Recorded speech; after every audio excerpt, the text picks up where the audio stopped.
Makanya ketika kita berdoa di Fatihah, rungokno tenan. Ketika kita doa di Fatihah seperti ihdinas siratal mustaqim iku siratal ladzina an'amta 'alaihim. Mestinya normalnya kan tunjukkan kami jalan yang lurus yaitu siratoka, jalan engkau ya Allah. Itu tidak seperti itu, tapi siratal ladzina an'amta 'alaihim, jalannya mereka yang telah engkau beri nikmat. Karena manusia enggak mungkin niru Allah langsung, mergo Allah itu mboten apa? Mangan mboten. Artinya kita ini bisanya niru, ya niru wong ketemu wong, hadis ketemu hadis. Sebab itu ajane wong toreko ya ono benere ketika mengatakan wong kudu di guru. Cuma tak arani ono benere kok enggak fairnya kan kadang maknane guru itu hanya mursyid. Sebetulnya ngomongnya ndak usah seperti itu ya. Semua orang harus punya sanad. Sanad di toreko disebut mursyid, ning ilmu hadis disebut rawi, ning kepesantrenan disebut napa? Kiai atau guru. Tapi problem sebagian orang itu kan asobia, torikoh, yang penting itu duwe napa? Mursyid. Anak mahasiswa penting di dosen. Karena apa? Itu tadi rungokno tenan, awas kena salah. Orang itu ndak bisa niru Allah, sing iso ditiru padha-padha manusa. Mulane ihdinas siratal mustaqim siratal ladzina an'amta. Anut dalane wong sing telah engkau beri nikmat. Ya, yang telah itu siapa? Ya sing wis mati. Iku sing mesti kena dinut sing wis mati. Tapi problem wong mati niku terserah sing nyejarahno. Padha wae iki misale anut Abdul Qadir Jilani utawa anut Imam Ghazali, rawine hop. Utawa penafsirnya goblok. Ya mau kados kula ngaji sore tak contohno, ana wong soleh alim jagungan mbek wong ayu utawa ketemu wong ayu takok-takokan ning perapatan. Terus mbok simpulno nak ngono jagungan mbek wong ayu iku. Lha kan goblok banget. Padahal iso wae wong iki faktor tonggo sehingga ngregani utawa kebetulan cawe wedok mau takok bab haid. Gelem ora gelem kan kudu dijawab. Dan kesunatane jawab pancen ning perapatan, nek ning omah rapati sunat. Tak jamin secara fikih. Semakin di depan umum semakin baik karena ketemu perempuan yang tidak mahram baik di depan umum maupun baik dhewean. Baik di depan umum. Tapi kadang-kadang wong sing iso ngaji malah ngono kok ngarepe wong akeh tok dhewean ya malah bahaya tuh bocah kok. Wong ora tau ngaji repot. Makanya kiai-kiai itu nak nyemak mbak-mbak itu rata-rata malah di depan umum. Memang bagus di depan umum kalau ketemu orang yang tidak mahram. Mergo pikirane wong ora macam-macam. Pantangannya seperti Dewi Nabi la yakhluwanna rajulun bimra'atin. Ndak boleh orang persepen. Ya dadi kan ati tangga ayu, nak ben jagongan ku depan umum.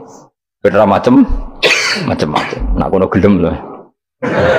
Mestine ora gelem jagongan wae elek. Tapi kadang orang berpikir, ojo ngarepe wong akeh mari ditiru. Lah asal di depan orang banyak itu harame rapati nemen koyok dewi. Tapi kan tetap nak disimpulno itu boleh repot. Balen malih ya dados dalane Allah iku kudu niru wong, ora oleh langsung niru Allah mergo Allah iku mukhalafatul lawati niru wong. Mulane wazkur Ismaila wal Yasa. Kanjeng Nabi sing kekasih Allah kon niru Nabi Ismail, Nabi Yasa, Nabi Nabudal. Maksudnya niru wong. Kali Ismail di prestasi mengorbankan dirinya untuk abahnya. Iku ngewangi bangun apa? Ka'bah dan siap disembelih. Nabi Yasa di prestasi seperti ini, Nabi Dzulkifli punya prestasi seperti ini. Iku dawuh pangeran kena eling aku, iku eling hamba-hambaku sing soleh. Mergo eling Allah langsung tuh tidak bisa karena ada problem apa? Allah itu mukhalafatul lil hawadis. Saiki wong kudu ora iso ngaji, muni langsung anut Kanjeng Nabi. Anut Kanjeng Nabi itu artinya apa? Pastikan riwayatnya benar dulu. Nabinya pasti benar, tapi riwayat yang sampai ke kita. Pertanyaannya bukan kita anti anut Nabi, memastikan riwayat itu benar atau tidak. Setelah riwayat itu benar, maknanya benar enggak? Bisa saja maknanya salah. Kayak kelompok-kelompok yang mudah mengkafirkan orang itu maknanya hadis salah. Memang Nabi ngendikan laisa minna ya tidak termasuk golonganku wong sing tau bodoni. Tapi maksudnya Nabi dalam konteks itu tidak termasuk golonganku. Bukan berarti dia sama sekali tidak termasuk umatnya Kanjeng Nabi. Karena dalam banyak hadis Nabi ngendikan syafaati li ahlil kabair min ummati. Umatku sing tahu dosa lah berhak mendapat syafaat. Andai kan orang yang pernah bodoni langsung enggak umatnya Nabi, berarti menjadi kafir. Antuk dari hadis laisa minna. Ora termasuk golonganku wong sing nate bodoni man ghasyana. Banyak kalau nuruti itu banyak, tidak termasuk golonganku sing bodoni, termasuk golonganku yang itu kan banyak yang dicap Nabi enggak. Riwayatnya benar tapi pemaknanya salah. Makanya ada pepatah masyhur itu kalau dalam tradisi ulama itu, laula murabbi lama arafna rabbi walau lal ulama lama arafnal am. Iya, laula murabbi umpama ora ana sing didik aku, lama arafna rabbi, kita ndak akan ngerti Tuhan ingsun. Ya, jadi misalnya kue urip ning alas, gak ana guru, gak ana apa, rom yo wit iki pahit, wit iki manis. Nah, banyu iku nyegerno kan ngono-ngono tok. Kowe roh pangeran kok ndi saja. Usah belajar filsafat sendiri. Paling rom kidang mbok bedak, roh celeng mbok bedak. Jenenge ra ono siapa-siapa. Mulane laula murabbi lama arafna rabbi. Jadi kita tahu Allah barokah para murabbi wong sing didik. Jika hubungan kita dengan Allah itu ya nurut sing didik. Ya jenenge laula murabbi lama arafna rabbi. Terus nomor loro walau lal ulama lama arafnal anbiya. Andai kan ndak ada ulama, kita juga gak ngerti nabi. Kowe kok sithik-sithik sunah rasul hadis sing nerangno sapa? Kalau kowe ngerti nabi ku nak sujud iku ngene, kowe jare sapa? Iku sangka sallu kama raaitumuni sholli. Sahabat nyekseni sujude Nabi, tabiin nyekseni sujude sahabat, tabiin nyekseni sujude para tabiin, terus sampai kula ngerti sujude Mbah Mun niru Mbah Zubair, niru Mbah Karim Nirboyo, terus niru sampai Mbah Hasyim niru Mbah Mahfud niru sing aran Anatut Talibin Nabi Bakar Sato. Beliau niru Utsman Ad-Dimyati, terus niru Sayyid Zaini Dahlan ya, terus saya Utsman Ad-Dimyati, terus sampai Kanjeng Nabi Muhammad sallallahu alaihi wasallam. Mulane walau lal isnad laqala man sa'a ma seandainya tanpa sanad maka orang akan ngomong sekena. Karena itu agama. Sehingga Allah orang ngendikan ihdinas siratal mustaqim siratoka, tapi ngendikane siratal ladzina. Kita harus ngikuti orang. Orang itu siapa yang bisa diikuti? An'amta alaihim, yang telah engkau beri nikmat. Jadi wong itu ora ngerti ngaji ini, supaya anut Nabi. Karena kalau anut Nabi secara 100%, misalnya ke siso niru, nyun sewu, misalnya siso niru hal tertentu. Terus kowe nak serampangan, saiki sampe nak bedheki. Kowe saiki misale wis iso niru Nabi salat qobliyah. Wis qobliyah niru Nabi, cingkrange wis anut Nabi. Wis misale terus dia wis niru Nabi. Nanti kalau agama itu tidak ada riwayat. Nabi urip di Mekah Madinah, kenapa kamu tidak urip di Mekah Madinah? Misalnya pertanyaannya seperti itu. Maka yang ini terus panjang. Nah, memperdebatkan seperti ini itu tidak ada dulu ulama. Mulai dulu nggak ada memperdebatkan seperti ini. Karena ulama lah yang tahu cara pandang usul fikih ini. Nabi ketika nempat di Madinah itu jenenge waqi'atu ainin, satu fakta. Sementara Nabi nak nasrul Islam itu misi. Ulang lagi ya, Nabi nempat di Madinah namanya waqi'atu ainin, satu fakta. Tapi Nabi nasrul Islam, menyebarkan Islam itu satu misi, satu himmah, satu cita-cita. Sehingga kalau ulama ditanya, kamu hidup di Madinah tapi nggak bisa menyebarkan Islam, dengan hidup di Uni Soviet dan menyebarkan Islam, milih mana? Sehingga Sayyidina Ali karramallahu wajhah itu milih pindah ke Najaf, ke Irak. Karena beliau menganggap Madinah sudah cukup aman Islamnya, aman peradabannya. Beliau ingin menyebarkan Islam di bawah kemana? Kufah, yaitu tenggene Najaf. Nah, tapi nggak bisa kamu katakan, Sayyidina Ali gak niru Nabi. Nabi urip di Madinah kok dia pindah. Pindah budi? Irak. Tapi karena pertanyaannya bisa dibalik. Nak tetap di Madinah, orang Jawa nguyai segoro tahsilul asik.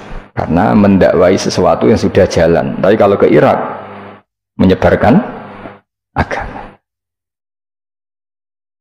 Waktu galeng ini, nak kue neng Papua, aku nggak masjid sebagai pendiri. Tapi nak kue neng kota, ngurmat masjid itu untuk opah, misalnya milih. Cara gue golek ridane pangeran. Nah, misalnya seperti itu. Jadi ulama usul fikih yang tahu duduk perkaranya itu. Ya sudah, kita harus mengikuti ulama. Karena dia yang tahu, beliau-beliau ini yang tahu cara pandang. Mulane laulal ulama lama arafnal anbiya. Dulu ketika era murni itu orang sedekah itu biasa, mesti diterima. Hadiah ya biasa mesti diterima. Tapi ketika era Umar bin Abdul Aziz, beliau jadi khalifah, dulu seperti itu namanya sedekah, sekarang suap. Semenjak itu ada aturan baru, kalau orang sedang jabat kok dikasih hadiah orang berperkara itu nggak boleh karena potensinya. Dulu nggak kebayang ada suap itu, karena orang kalau ngasih ya ikhlas, bahkan diterima itu sudah senengnya bukan. Nah ini gak salam tempel sidik ngatur kiai. Mulai dolim. Terus jaluk aneh orang aneh, orang sekedar ngundang pengajian, jaluk swarga. Amit-amit tenan. Justru itu mari ra swarga, wong salam tempel ngono kok jaluk aneh apa? Jadi saya ulang lagi ya. Eling-eling makalah ulama, laula murabbi lama arafna rabbi, walau ulama lama arafnal anbiya. Karena kita butuh sanad.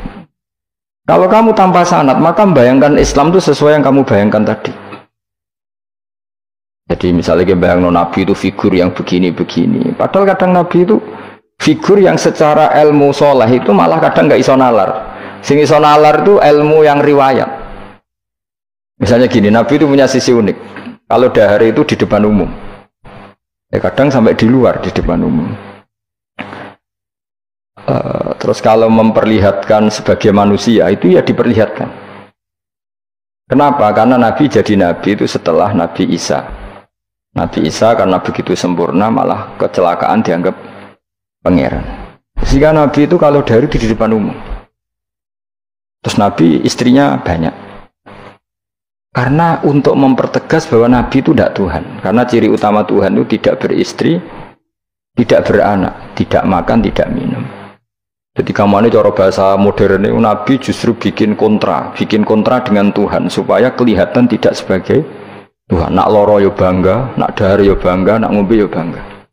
Justru itu bagus. Itu di ranah ilmu.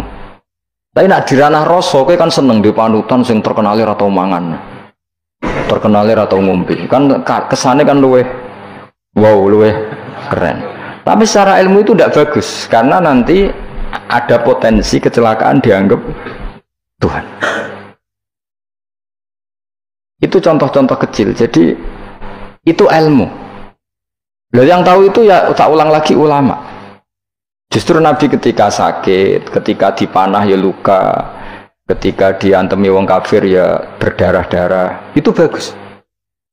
Orang nggak perlu memitoskan Nabi itu orang yang misalnya nak dipanah rata tedas, dibacok rapopo.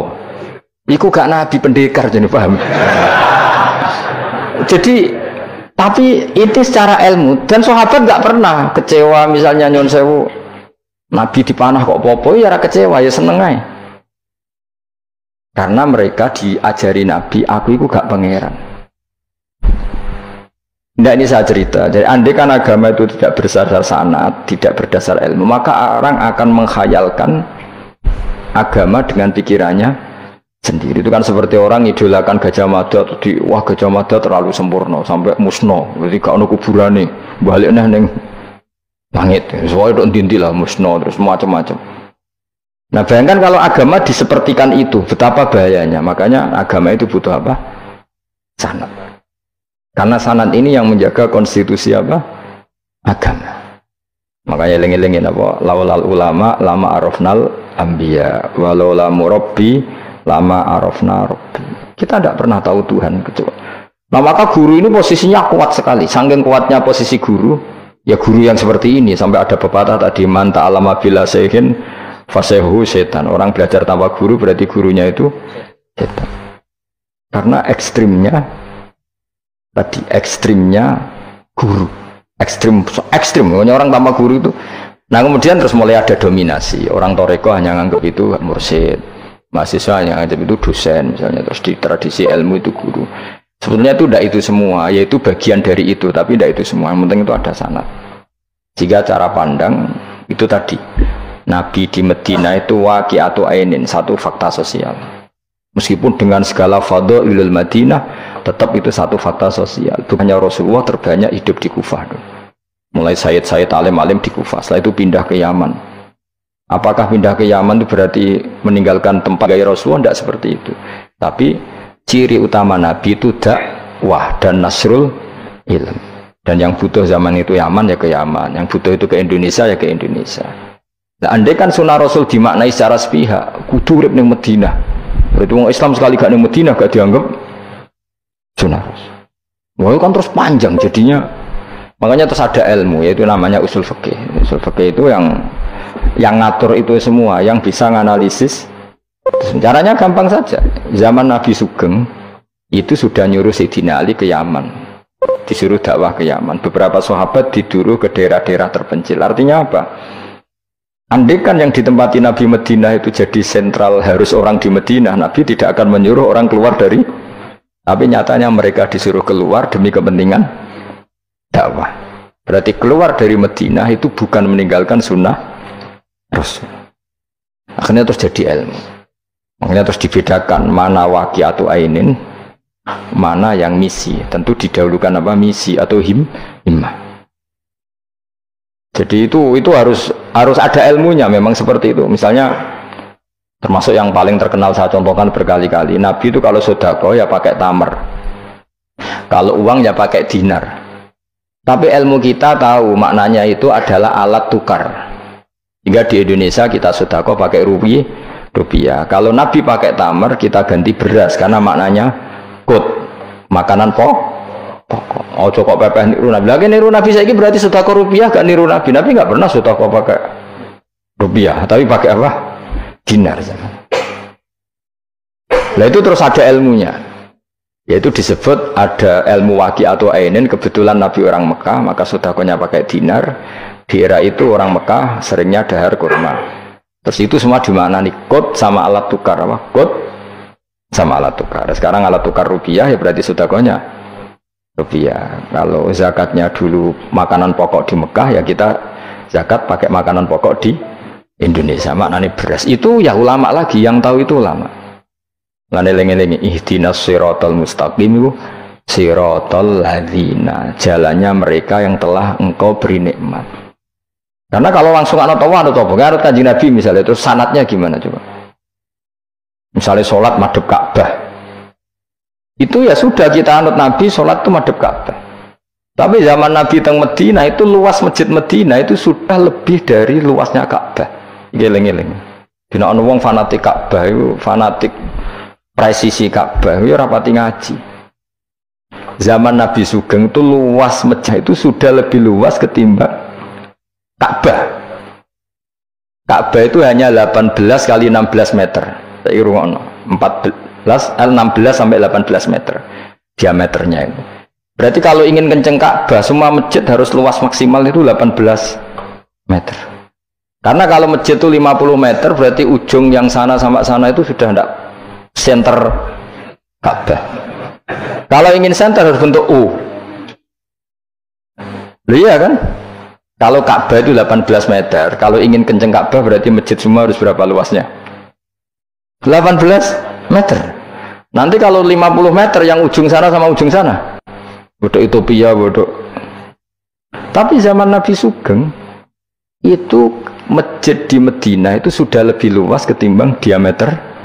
Itu menunjukkan bahwa madhep Ka'bah itu tidak harus persis Ka'bah untuk jarak yang jauh, cukup jihad itu namanya arah. Ya terus seperti itu. Lagi-lagi lalu ulama arafnal ambiya. Kemudian nasah mansuh. Kalau sampean belajar textbook, Nabi Ibrahim bujune akeh, Nabi Dawud bujune akeh, Nabi Sulaiman apa meneh. Kowe langsung anut. Ya tidak bisa. Ulama yang tahu ini syariat yang sudah mansukhoh, sudah dihapus ketentuannya. Ya begitu terus seterusnya. Ngilangin najis ya begitu, terus ngelola anak ya begitu, semuanya. Terus ulama ngarang fikih detail itu, disebut kitab fikih itu, ada Fathul Qorib, ada Fathul Mu'in. Jadi kamu tidak bisa berdiri sendiri memahami agama. Makanya laulal isnad laqala man sa'a masa, andaikan tidak ada sanad, maka orang akan semau gue, karena dia punya pikiran, kebetulan dia kiai, dianggap itu pikirannya Islam. Dia punya pikiran, kemudian dia mubalek pas acara Islam, dikira itu pikiran, padahal pikirannya Juga ada orang ngomong, "Ki sekarang harus kaya, kalau nggak kaya nggak dihormati." Mana ada target Islam ingin dihormati? Itu satu kesalahan. Bilang harus kaya. Mana ada di antara hukum fikih itu kaya itu harus. Mengharuskan sesuatu yang tidak wajib itu dosa besar. Ijabu malam wajib. Itu sudah salahnya kebanyakan. Terus target supaya dihormati. Mana ada target Islam orang ingin diridani Allah, ingin dihormati uang. Lucu meneh kan itu mesti pikirannya sendiri. Tidak mungkin itu pikiran Islam. Ya tidak hilang-hilang ya. Laulal isnad laqala man sa'a masa. Andai kan tidak ada sanad, maka orang mau ngomong apa saja ngomong. Terus dibutuhkan sanad. Termasuk yang ekstrim itu juga butuh sanad. Misalnya ini contoh paling gampang ya. Ada dua orang saling bunuh, sama-sama mukmin, sama-sama bawa pedang tarung, terus yang satu terbunuh. Zaman Nabi Sugeng itu ngendikan al-qatil wal maqtul finnar, yang bunuh dan yang dibunuh di neraka. Buktinya zaman sahabat itu iskal itu janggal. Hadza al-qatil ya Rasulullah, fama balul maqtul. Oke, kalau yang terbunuh, yang membunuh masuk neraka saya sepakat ya Rasul. Tapi kalau yang dibunuh dosanya apa? Jawab Nabi, innahu kana harison ala qatli sahibi. Yang terbunuh sebetulnya mentalnya pembunuh, cuma nasibnya. Maka yang diukur Islam itu himmah, bukan nasib. Dia terbunuh itu fakta, tapi mentalnya pembunuh, sehingga dia harus masuk neraka karena mentalnya pembunuh. Nasibnya terbunuh, tapi mentalnya pembunuh, sehingga al-qatil wal maqtul benar. Nah itu seperti itu. Kalau nggak kita pakai riwayat nggak bisa, kita masih pakai logika yang qatil di neraka, yang maktul di surga. Maka jangan-jangan kita di Indonesia bisa saja kita ini Islamnya luar biasa, karena justru di Indonesia itu kita dakwah. Makanya di guyonan kiai terkenal itu, ini kisah nyata tapi jadi guyonan, tapi nyata. Ada orang dari beberapa negara, ya nggak apa-apa, Imam Akbarnya saja nggak dapat apa-apa. Wah, mereka cerita, wah kalau di kita digaji gini. Karena negara sudah peduli sama imam masjid, sama imam musola gini. Nah, setelah dia bangga sama Kiai Indonesia digosok. Makanya kamu sholat terus ya, takut potong gaji. Itu kagetnya bukan main yang ulama-ulama internasional. Karena kalau satu bulan itu gajinya pas itu cerita 70 juta yang kelas Timur Tengah itu. Bisa kamu bayangkan berarti per sholat berapa ya? Kan satu sholat itu 5 ya, 5 kali 30 berapa? 150. Berarti per sholat nilainya sekitar 1 juta ya, 500.000 ya. Berarti kalau nggak sholat 2 kali potong 1 juta. Oh, kagetnya bukan main ketika digojlok ulama Indonesia. Makanya kamu sholat terus ya, takut potong. Sakhirnya Indonesia khair, Indonesia bagus kan ya, mergo rausawa rausan apa? Rausa gaji. Meskipun ya mutang-mutang bolak-balik. Nah ini cerita, yaitu guyonan, tapi itu masuk akal. Jadi kita ini jangan, kadang-kadang kita ini merindukan Indonesia kayak negara-negara di sana yang imam masjid diapresiasi oleh negara, muadzin diapresiasi, itu oke. Mungkin pada sisi negaranya bagus karena ngurus orang-orang soleh. Di sisi orang solehnya yang masalah karena mengganggu ikhlas. Jadi kayak wong kiai disuwani wong ayuhin. Wong ayu ini dulu kiai jari ibadah, kiai ini sing masalah, namun dulu terus. Jadi ya, jari dulu wong alim kan ibadah, sing masalah sing wah repot tuh. Ya kayak tadi, negara berbuat baik sama kiai, misalnya kiai digaji gini, negaranya baik karena ngurmat kiai, tapi kiai tergantung gaji ini yang mulai masalah. Itu yang tahu ulama, lagi-lagi ulama. Makanya saya itu sama ulama itu hormatnya Masya Allah. Saya itu dulu Mbah Mun itu tidak pati suka sama apa-apa di manajemen. Termasuk saya dulu pernah tanya, kenapa beliau kurang suka misalnya yatim piatu dititipkan di satu manajemen. Jawabnya Mbah Mun itu lucu. Aku kepengen wong anut hukumnya pangeran, misalnya yatim ya kewajibannya yang keluarga. Ini wak ngelatih wong lali kewajibannya, ya wak ngelatih orang lali kewajiban. Jadi misalnya saya punya kakak meninggal, anaknya misalnya yatim, atau punya adik meninggal, anaknya yatim. Agama ini kan punya aturan, kewajiban pertama pada ibunya, pada pamannya, pada keluarga dekatnya. Tapi lalu era modern itu, tentu yang bikin yayasan yatim piatu itu bagus karena niatnya menampung yatim piatu. Oke, itu bagus, niat yang bagus. Problemnya di keluarga yatim tadi. Dari terbiasa merasa itu punya kewajiban hormat ponaan, gara-gara ada yayasan dititipkan. Berarti corong Jawa kulino tinggal gelanggang. Tapi tetap hukumnya Allah yang wajib siapa? Pak D, Pak L-nya. Tapi ketika ada yayasan dititipkan. Makanya kadang ada kebaikan itu bagus di yang bikin karena niatnya baik, tapi tidak bagus untuk yang kita. Karena terus nanti orang itu terbiasa meninggalkan apa? Kewajiban. Nah, itu bahaya kalau ini begini terus, itu bahaya. Bahayanya tadi. Coba kalau dia di rumah keluarga, taruh saja gini. Punya Pak D 3, yang peduli 1 saja. Itu sudah kayak anaknya sendiri. Plus ada rasa, namanya sama ponaan itu ada rasa. Belum ada misanan, minduan, tetangga. Kira-kira dapat limpahan kasih sayangnya banyak mana daripada di yayasan? Banyak di keluarga. Meskipun yayasan itu ya bagus, tapi tetap tadi nggak boleh orang itu meninggalkan apa? Kewajiban. Itu cara berpikir ulama. Orang harus dilatih tanggung jawab terhadap kewajibannya sendiri. Makanya tadi ya, jadi pepatahnya itu. Tapi tetap yayasan itu baik. Tapi problemnya tadi, terus wong kulino tinggal gelanggang joro Jawa. Profesi yo gitu. Misalnya ben pinter di pondokno. Sebetulnya al-madrasatul ula itu ibu. Anak mbok pondokno sekira tanggung jawab. Sebetulnya pelajaran pertama dari anak adalah perilaku orang tua. Enak terus pondokno pasrah kiai. Mun yai kula pasrah bongko anak kula dadekno wong saleh. Piye karepe sing di anak itu sapa? Percontohan anak itu pertama orang tua. Tapi saiki nah kiai ini apa ya gawe lembaga pendidikan ben orang bisa belajar. Wong tuane sing kuwaco. Terus ora tanggung. Makanya lucu kan akhirnya kiai itu sakake didik santri seneng akhirat mulai diwari kedunyan meneh mbek wong tuane. Dadi anggere mulai kambuh. Mondok apik neh kok mulai.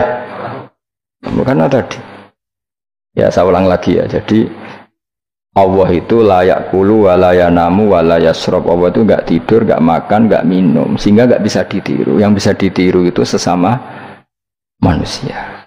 Mulane waskur Ismaila wal yasa wadal kifal nabo ihdinas siratal mustaqim siratal ladzina an'amta alaihim. Maka ketika kita nanti masuk surga tu faulaika ma'al ladzina an'ama Allahu 'alaihim minan nabiyyin was-siddiqin wasyuhada'i was-sholihin wa hasuna ulaika rafiqa. Jadi enggak bisa kamu soleh sendiri, itu enggak bisa. Karena kalau soleh sendiri pasti dipimpin khayal, itu tak jamin pasti dipimpin apa? Khayal. Hingga harus ada sanad. Ya, makanya laulal isnad laqala man sa'a ma sa'a. Andai kan enggak ada sanad, maka orang mau ngomong apa saja diomongkan. Makanya kita butuh apa? Butuh sanad. Kalau terusakan ya. Terus nanti Rabbus samawati wa ma min ilahin illallahul wahidul qahar. Rabbus samawati. Pangeran iku sing mengerani pira-pira langit wal ardi lan bumi, wa malan perkara bainahuma antarane samawat lan ardh. Al azizu turdat sing menangan, al ghalibu sing kang menangan ala amri. Ing atase urusane Allah.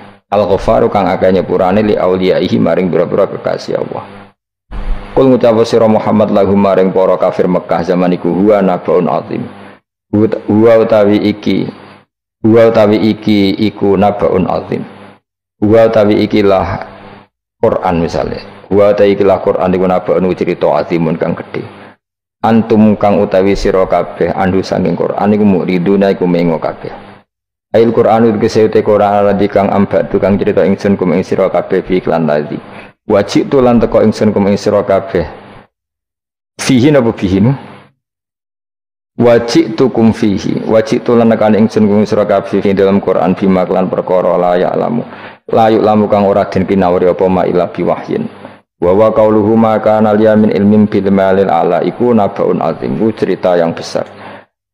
Maka orang iku liya kedingsun min ilmin saking pengetahuan bil malaila ala kelawan percakapane malaikat papan atas dari malaikat itu yaktasimu nalikane berdebat sapa ngake fisani Adam ing dalam masalah Nabi Adam hina qala wa ta'ala inni ja'ilun fil ardi khalifah in huwa ora ana ta kabeh iku in iyuha ilayya ma kana al-yamin ilmin bil malaila ala id yahtasimun.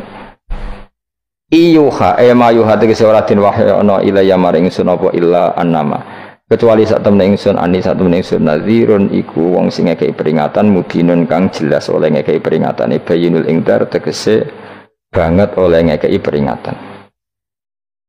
Waskuran iling sira iskoran alikane dawa sapa rabbuka pangeran sira lil malaikati maring malaikat inni khaliqum basaram mintin. Ini sak temne ingsun khaliqun dat sing gawe. Ingsun gawe basaron ing manusa mintine sange lemah. Wa utawi basar iku Adamu Adam. Faidha sawaituhu mongko nalikane wis nyempurnano ingsun hu ing Adam. Atmam tu tegese nyempurnano ingsun hu ing Adam. Wa nafakhtu lan yob ingsun ajra itu tegese melakono ingsun fi ing dalam Adam min ruhi sanging roh gawean ingsun. Wa namanani sandut kula man min ruhi sanging roh gawean ingsun. Ora bermaknane min ruhi sanging roh ingsun. Berarti Adam ditiup ruhi Allah terus di Adam ada ruhi Allah. Gue jadi setengah Nasrani, gue jadi Roh Kudus sih, jadi mulanya repot. Jadi namanya ini sanut aku, soalnya min ruhi sanging roh yang digawe ingsun jero tok bulet mana. Fasara mengko dadi sapa Adam khayan dadi urip. Nah, wa idhofatur roh ta ing idhofano lafat roh ilaihi maring min ruhi ku tasrifun mung ngekeki penghormatan di Adam maring Adam. Lagi-lagi ini malaikat. Malaikat itu di apa? Malaikat itu kan yo duwe pikiran. Terus iblis yo duwe pikiran. Sing padha-padha pikiran niku ya rada bener iblis. Pikirane lho ya. Tapi nurute bener malaikat. Jadi umpama agama anut pikiran ya bener iblis. Mergo cara berpikir iblis iku Adam ku sangka lemah, aku sangka api. Berarti keren aku. Nah, cara pikirane malaikat wis ora mikir mbok mulya ndi dikongkon yo mana. Jadi agama ini sanat. Agama ini seorang lagi napa? Sanat.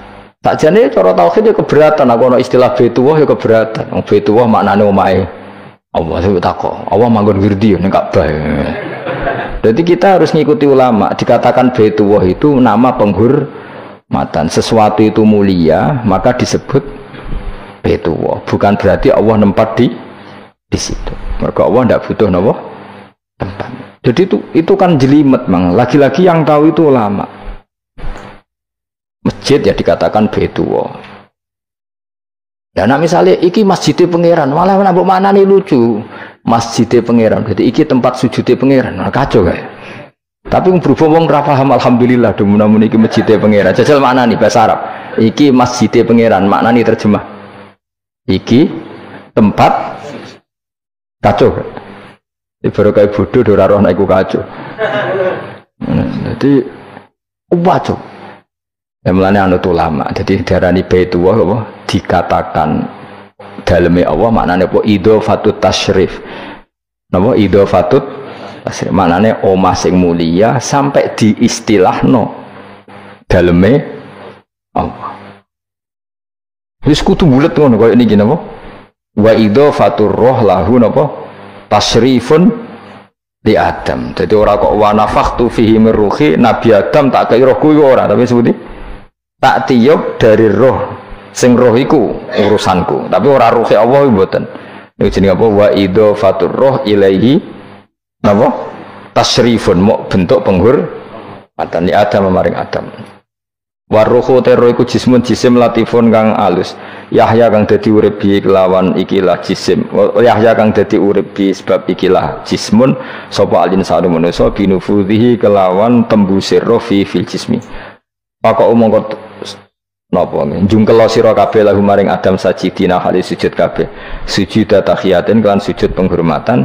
Keyakinan Imam Suyuti ini bil inhinai mok kelawan diluk. Di Imam Suyuti ya rada unik. Jadi pikiran Imam Suyuti itu, tapi itu tidak disepakati ahli tafsir. Ketika Adam diciptakan itu, ayo sujud, hanya diluk gini.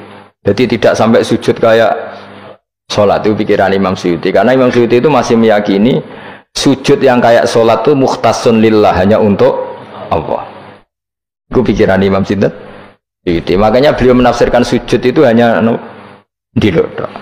Tapi nak cara Senawi Banten umumnya ulama mengatakan ya nak malaikat itu sampai sujud kayak sholat. Tapi bukan niat sujud ke Adam, tapi karena itu perintah Allah. Jadi hakikatnya sujud kepada perintahnya Allah, bukan ke makhluk yang bernama Adam. Artinya gini, pentingnya ulama ngendikan gini, tidak akan pernah ada syariat makhluk disuruh sujud ke makhluk. Lagi-lagi pentingnya ulama. Jadi tidak bisa, misalnya kamu berdasar cerita Nabi Adam, oh kalau gitu saya boleh sujud ke Nabi Muhammad, saya boleh sujud ke guru, tidak bisa. Selamanya tetap nggak bisa. Karena ketika malaikat sujud ke akadnya, mereka hanya sujud terhadap perintahnya Allah Subhanahu wa Ta'ala, bukan sujud ke makhluk. Karena sujud ke makhluk sampai kapanpun tidak pernah sah atau tidak pernah boleh. Jadi pilihannya dua. Nak dari Imam Suyuti sujudnya hanya apa? Diluk, kayak diluk pas apa? Kayak orang-orang Cina itu, pokoknya diluk gini. Kedua, atau memang kayak sujud pas sholat, tapi bukan niat sujud ke Adam sebagai makhluk, tapi sujud karena itu perintahnya Allah Subhanahu wa Ta'ala. Jadi hakikatnya sujud kepada Allah. Makanya kalau dalam ngaji-ngaji ulama itu, agama ini dari awal unik. Allah melarang sujud kepada batu, tapi kita sholat itu madhep Ka'bah. Kemudian juga ada batu. Makanya kita harus menanamkan bahwa semua sujud itu lillahi ta'ala. Ya soal ada arah, ya penting arah. Nggak mau arah madhep segoro kidul, repot. Jadi arah itu mau dipakai kesepakatan untuk menunjukkan kalau kita muslim, arahnya sujud itu ke Ka'bah. Tapi tetap sujud kita hanya lillahi ta'alanya karena Allah. Saya ulang lagi ya, jadi itu pentingnya ulama. Hanya ada dua versi. Satu, malaikat tidak sujud kayak sholat, tapi hanya diluk.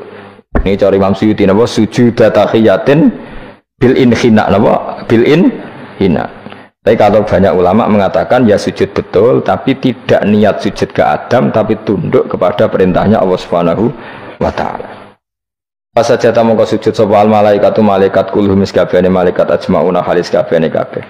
Fihi ku tetap ing dalam dawuh kulluhum ajmaun takkidani utawa taukid loro yaiku kulluhum dan ajmaun illa iblis kecuali iblis. Wa ta iblis ku abul jinni ku abul jin karena ana sapa iblis ku benal malaikati antarane para malaikat. Istakbara sombong sapa iblis wa kana lan ana sapa iblis minal kafirina setengah sange wong sing kafir kabeh fi ilmillahi taala ing dalem ilmune Allah taala. Kala dawuh sapa wa taala ya iblis wa iblis ma manaka mau te apa iku mana ngalang-alangi apa maka ing sira antas juta ento sujud sira lima maring perkara kholaqtu kang gawe ingsun biadaya kelawan tangan loro ingsun manane kelawan kekuasaan ingsun. Maknane yadaya di maknane nah mbek ulama. Mergo nak maknane tangan kok repot nah berarti Allah duwe tangan. Terus dirubah mbek Imam Suyuti diciptakan dengan tangan saya sendiri. Maknane apa? Ayat tawalli itu tegese nguasani ingsun kholqo ing gawe Adam. Jadi Adam tak bikin sendiri. Maknane wis pokoke ngono. Dadi biadaya itu istilah penghormatan. Bukan hakikatnya Allah bikinnya pakai tangannya. Wa hadza utawi iku tasyrifun iku bentuk penghormatan di Adam maring Adam. Fa inna kulla makhluqin mongko sak temene hakikate kabeh makhluk ya tawala nguasai sapa Allah khalqahu ing gawe kula makhluk. Astakbarta am kunta minal alin. Astakbarta ana ta sombong sira al ana ing dalem saiki anis sujudi istifamu taubihin. Am kunta ana ta te sira minal alin setengah sangge wong sing sombong-sombong kabeh.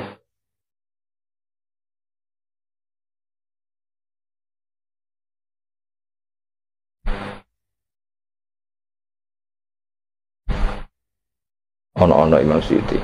Am kunta ana ta sira minal alin sanging sing sombong kabeh mutakabbirin tegese sing sombong kabeh. Patakabar ta mongko sombong sira anis sujudi sang sujud.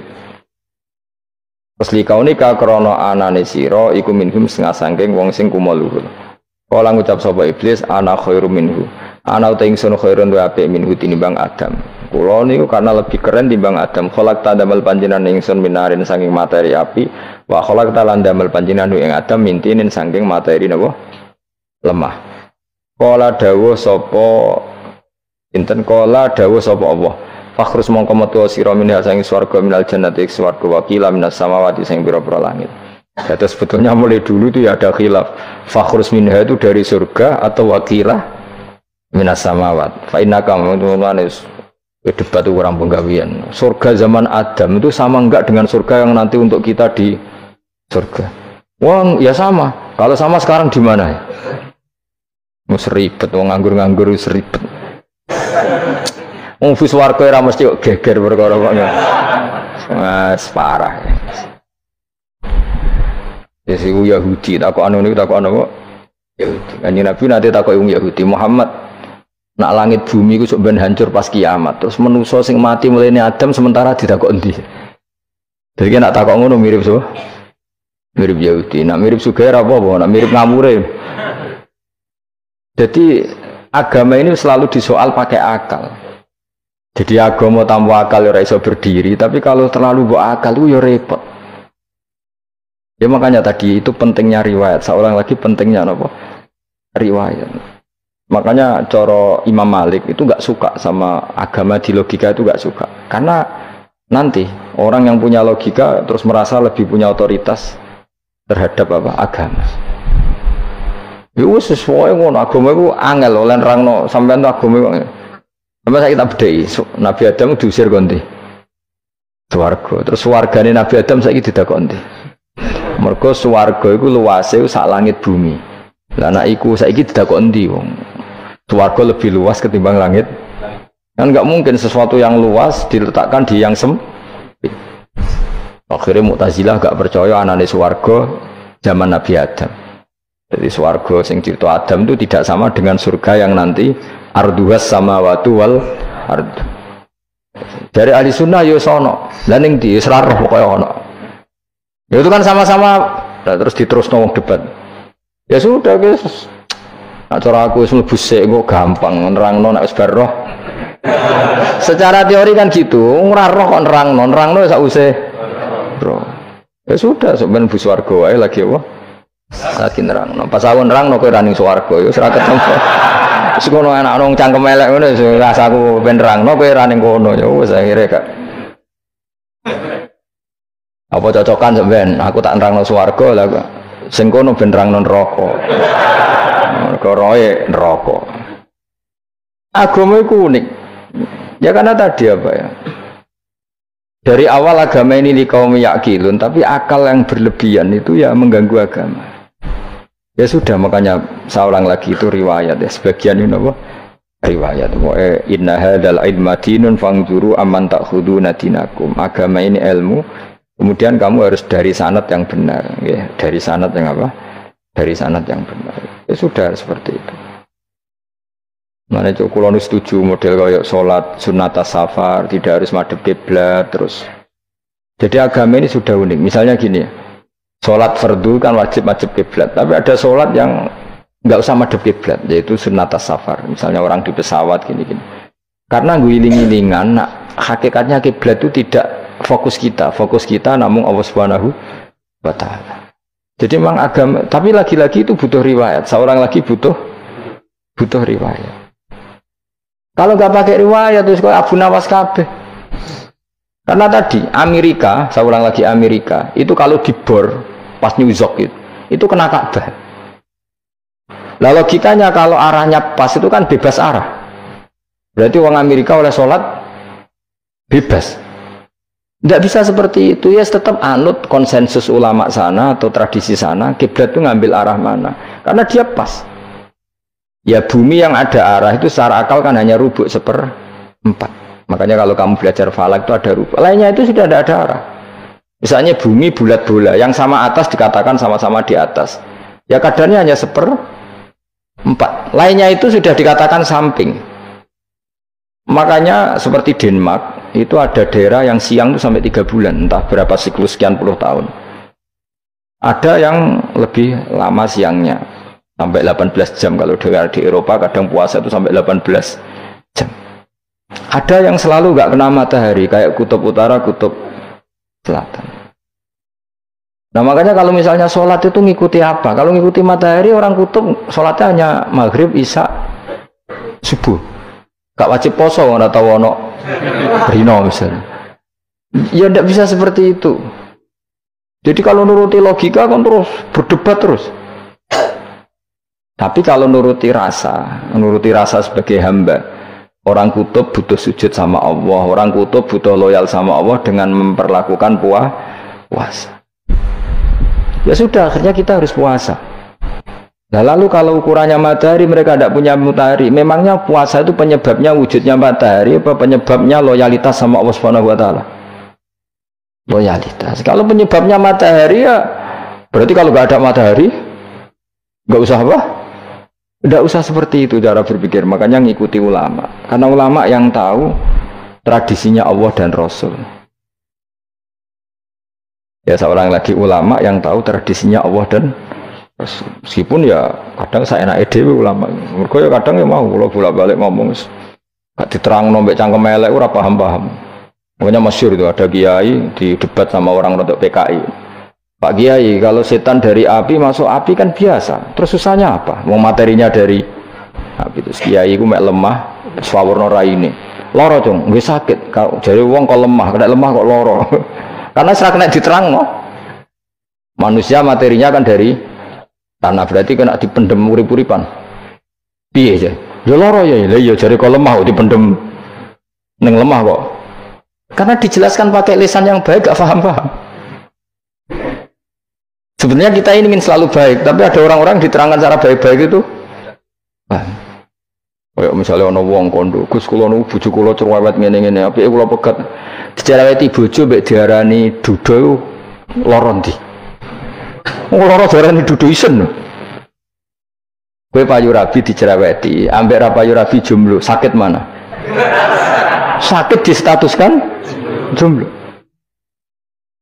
Malah kena dicereweti sabar prestasi baru. Mesti wong diwolak-walik. Lan jarbe sekolah tas malan kula seneng mbek Imam Syafi'i. Kowe dirasani wong ning ngarepmu, diomongi, ambek dirasani seneng ndi? Seneng dirasani cara kowe. Cara Imam Syafi'i bukti kewibawa, buktine ngomong ning ngarepmu rawani. Jadi Imam Syafi'i itu rileks urip. Ya Aba Abdillah, orang yang tadi muji-muji jenengan itu kalau di luar maki-maki jenengan. Ya, alhamdulillah. Kok bisa itu kan bukan pengkhianatan. Berarti saya wibawa. Di depan saya nggak berani. Gitu. Wong itu suami Imam Syafi'i, ya cium tangan, ya hormat. Tapi setelah di luar menghujat. Singkat cerita dilaporkan ke Imam Syafi'i. Orang yang tadi nyium tangannya jenengan itu di luar ngerasani jenengan. Jadi Imam Syafi'i, alhamdulillah berarti aku wibawa. Mendengar kurawani. Ya dianggap enteng saja. Terus ada orang misoi Ja'far Shadiq. Sayyid Ja'far Shadiq itu Sayyid putune Nabi, orangnya soleh alim, gurunya Abu Hanifah. Di antaranya gurunya Abu Hanifah itu Sayyid Ja'far Shadiq. Itu kalau dihujat orang diomongin ini, dimaki-maki. Sampai ke rumah. Pas mau masuk rumah, kamu masih ingin maki-maki saya? Iya. Tak tunggu sampai selesai. Setelah selesai sudah sampun, sudah. Masih emosi orang sudah. Kamu misoi saya berdasar apa yang kamu ketahui. Yang tidak kamu ketahui lebih banyak, maka saya tunggu. Izin sampai terus ketika ditanya, kenapa engkau sabar ketika jenengan saya pisui? Orang ini akhirnya tobat, mencium tangannya, mencium lututnya. Jawab saya Ja'far Shadiq ini. Aturahu tu sokurhan, aturahu yuk sokurhan. Orang nggak paham kalimat itu, tapi tak terangkan. Ben dadi wali. Kowe roh pangeran, ya tahu. Sing durakani pangeran tuh banyak enggak? Yang maksiati pangeran tuh banyak enggak? Ya banyak. Lah yang pangeran sing di langit bumi wae dimaksiati, apa meneh di rumah aku. Akhirnya terus, jadi orang-orang soleh itu cara berpikir itu di luar kapasitas kamu. Apa ya? Mereka itu hanya Allah, taunya itu hanya Allah. Aku kan enggak egois, harga diri.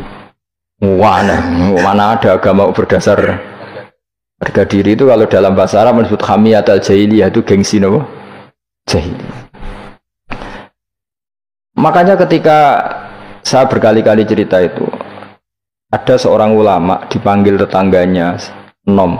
Setelah sampai situ sudah kembali saya tidak butuh kamu. Setelah sampai rumah dipanggil lagi sudah kembali lagi sampai 3 kali. Ulamanya tetap ceria, tetap nyaman. Ketika ditanya kenapa engkau tetap nyaman? Wahai pemuda, kamu itu tetangga saya. Kata Allah dan Rasul, nak ku iman be Allah Rasul kon ngapi tangga. Kon ngundang aku ya teko. Ya seneng nuruti perintahnya. Ketika kamu nyuruh saya kembali, ya saya kembali. Memang itu keinginan kamu. Kowe tanggaku, aku kon nurut be tangga. Aku ora urusane mbek kowe. Aku mau nyaman mbek perintahnya. Oh, nangis pemuda tadi itu tobat. Kalau kamu kan warga diri, orang kok dipimpong. Nek gak bakat wali blas sudah. Jadi orang dulu itu nyaman.